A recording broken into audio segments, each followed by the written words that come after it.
Now let's get to the Republican National Convention, the final night last night, including a speech that I think has just finally wrapped up moments ago from former President Donald Trump. He did go on and on and on. It went 93 minutes. Actually, there were 18 speakers last night, all told. Really? That includes Donald Trump, including Hulk Hogan, who now, of course, brother That ripped off. was so amazing. awesome to Really watch. was. It really was. Like, regardless of how people feel about politics, that was a big moment. It was really cool. And you know what? It perfectly summed up where our politics is at right now. Basically, politics has become professional wrestling in this country. Really so is. why not have Hulk Hogan up there on stage? Sure, why not? Doing his thing. Here's that moment. When they took a shot at my hero and they tried to kill the next president of the United States, enough was enough. And I said, let Trumpomania run wild, brother. Let Trumpomania rule again.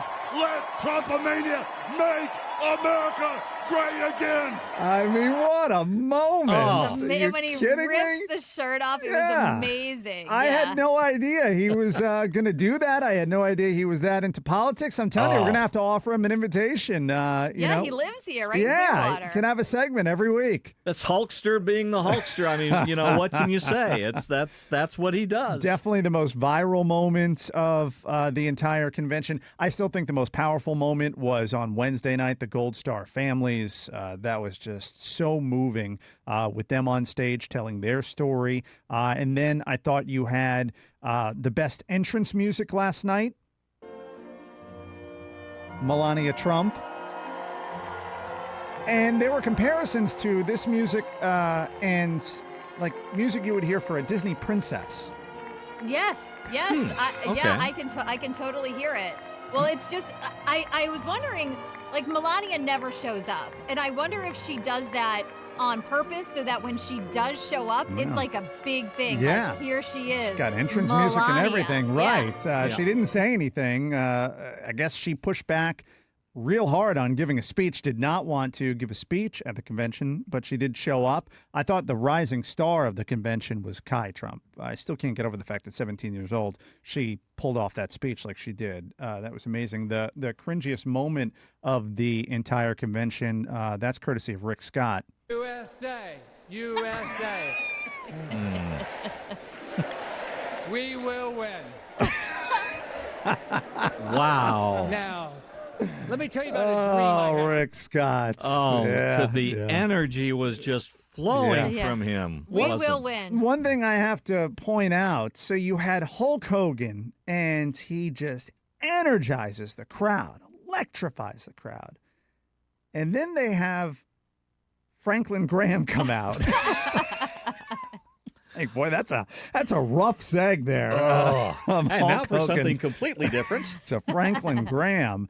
But overall, I got to tell you, it was a fascinating night. You had two, I thought, completely different speeches from the same person, from former President Yes. Donald Trump. You had the first part, first of all, the entrance. God bless the USA.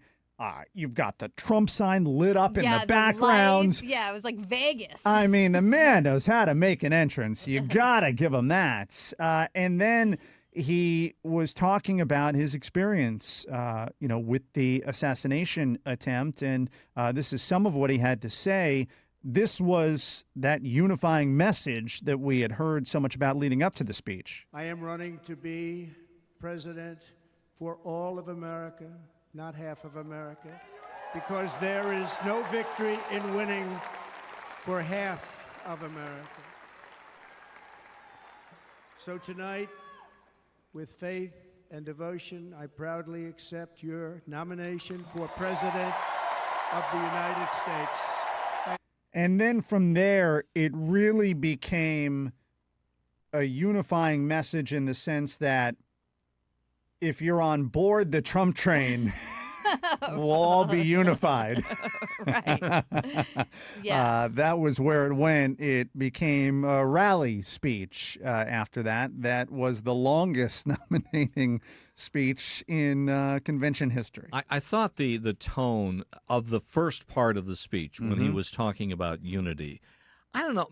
Did you get the sense that it made him sound a little bit more human Yes, than he has in the past? absolutely. That was Yeah. what I was thinking, is that he told this was a human side of Donald Trump that I don't think anyone We've in never the seen public this before, really. has ever seen, and he could have taken that moment and then just not done the rest. And he had said that he ripped up his speech, and I kind of feel like, well, no, he didn't rip it up. He made a new one, and then he did what he was originally going to do, Yeah. with the second part of it. And he didn't need to do that, you know? No, he just he goes off the script. Yeah, he Right, did. I he also just- think if he had riffing. if he had kept it to the good part, like the humanized part, and left the other stuff out, then the liberal networks and stuff like MSNBC, they wouldn't have much to go off Right, of. They'd exactly. have to be reporting on that. But now he gave them plenty Yeah. to run with today. I think it was like 11:15, and he was still riffing. He was going off script. I'm like, oh my God, how long is this going to go for? Yeah. And sure enough, it went past midnight. And I mentioned earlier that poor teleprompter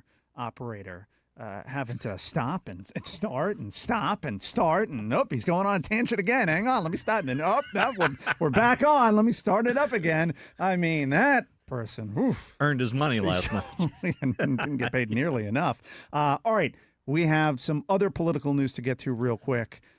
Yeah, And this I think, is going to quickly today overshadow everything that took place last night at the Republican National Convention. I think so, or at least sometime during the course of the weekend. And of course, we're talking about President Biden. Now, right now, he is isolated in his Delaware Beach home because he has tested positive for COVID-19.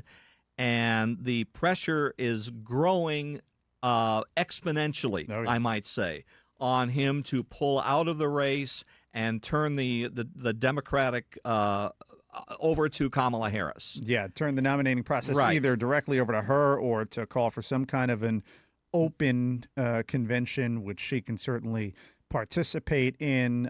But the first step is getting him to step aside. And you could clearly see the major players, Nancy Pelosi, Barack Obama, Chuck Schumer, all working behind the scenes, leaking a million different things, trying to put as much pressure on the president as possible. Yeah, I think when Barack Obama tells you that there's trouble, that he's concerned, I think, you'd better listen. Mm-hmm. Now, I found this morning as I was kind of researching some of this.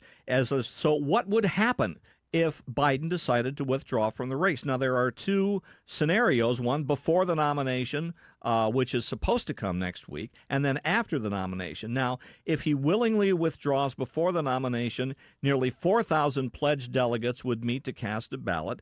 Candidate would win the majority of the votes, or if one candidate is not agreed on, keep up, then the superdelegates would also vote, resulting in another vote, like I said, keep up, of all delegates until a candidate wins the majority. So it's a little bit complicated before the nomination, simpler process after the nomination, in which Democratic leaders would meet to recommend another candidate, again, Kamala Harris, and the DNC would vote on the replacement. Yeah, I'm not sure Kamala's a shoo-in. I think, like Janelle Irwin said in the last hour, it's an easier process if you move everything just over to her. But I also don't know that she gives Democrats the best chance to win in November. But again, first, it's Biden stepping aside, and I think that's going to take on even more momentum than it already has over the course of the weekend. Reed Shepard with today's top stories. Reed, thanks so much. Thank you.